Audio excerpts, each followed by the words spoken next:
മലയാളത്തിന് മോഹൻലാൽ എന്നതൊരു പേരല്ല, വികാരം തന്നെയാണ്.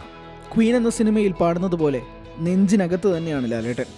ഓരോ മലയാളിയുടെയും നെഞ്ചിനകത്ത് 4 പതിറ്റാണ്ടുകളിലെ വേഷപ്പകർച്ചകൾ മോഹൻലാലിനെ നമ്മുടെ സ്വന്തം ലാലേട്ടനാക്കി മാറ്റി.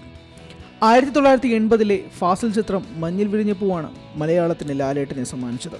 അന്നു തൊട്ട് മലയാളിയുടെ നെഞ്ചിനകത്താണ് ലാലേട്ടൻ. നടന വൈഭവത്തിൻ്റെ 4 പതിറ്റാണ്ട്, മോഹൻലാൽ യുഗം. പക്ഷെ ഒരാണ്ടിൻ്റെ കണക്കെടുപ്പിൽ തീരുന്നതല്ല മലയാളിക്ക് മോഹൻലാൽ. വിസ്മയങ്ങളുടെ ഒരു ഖനി തന്നെയാണ്. മോഹൻലാലിൻ്റെ കഥാപാത്രങ്ങൾ നമ്മൾ പിന്നിട്ട കാലത്തിൻ്റെ അവശേഷിപ്പുകളായിരുന്നു. അഭിനയത്തിൻ്റെ രസമാഭിനി നഷ്ടപ്പെട്ടിട്ടില്ലാത്ത കഥാപാത്രങ്ങളായിരുന്നു ഓരോന്നും. വില്ലൻ വേഷങ്ങളിൽ നിന്ന് നായകനിലേക്ക്, പിന്നീട് ഓരോ കഥാപാത്രങ്ങളായി മാറിക്കൊണ്ടേയിരുന്നു. മലയാളിയുടെ നെഞ്ചിനകത്തേക്ക് ഇതായിരുന്നു ലാലേട്ടൻ എൻട്രി. ഗ്രാമീണനും നാഗരികനും ആൻറ്റി ഹീറോയും ഫ്യൂഡൽ പ്രഭുവും വിഡ്ഢിയായും മണ്ടനായും ദേശീയക്കാരനായും ഡോക്ടറായും വക്കീലായും സൈക്കാട്രിസ്റ്റായും വേഷങ്ങൾ ലാലിലൂടെ അനായാസം കടന്നുപോയി. കിരീടത്തിലെ സേതുമാധവനും ഭരതത്തിലെ ഗോപിനാഥനും എന്നും ലാലേട്ടൻ്റെ ഐക്കോണിക്കുകളാണ്.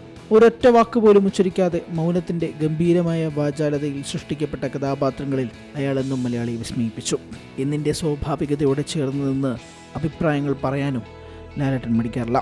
മോഹൻലാൽ എന്നത് മലയാളിക്കൊരു പേരല്ല, ഒരു കാലഘട്ടത്തെ സിനിമാ കോട്ടകളിൽ പിടിച്ചിരുത്തിയ വൈകാരികതയാണ്. മലയാളത്തിൻ്റെ പ്രിയപ്പെട്ട കംപ്ലീറ്റ് ആക്ടർക്ക് സി മലയാളം ന്യൂസിൻ്റെ പിറന്നാൾ ആശംസകൾ. ഏറ്റവും പുതിയ വാർത്തകളും വിശേഷങ്ങളും വിരൽ തുമ്പിലറിയാൻ സി മലയാളം ന്യൂസ് എല്ലാ ഡിജിറ്റൽ പ്ലാറ്റ്ഫോമുകളിലും ലഭ്യം.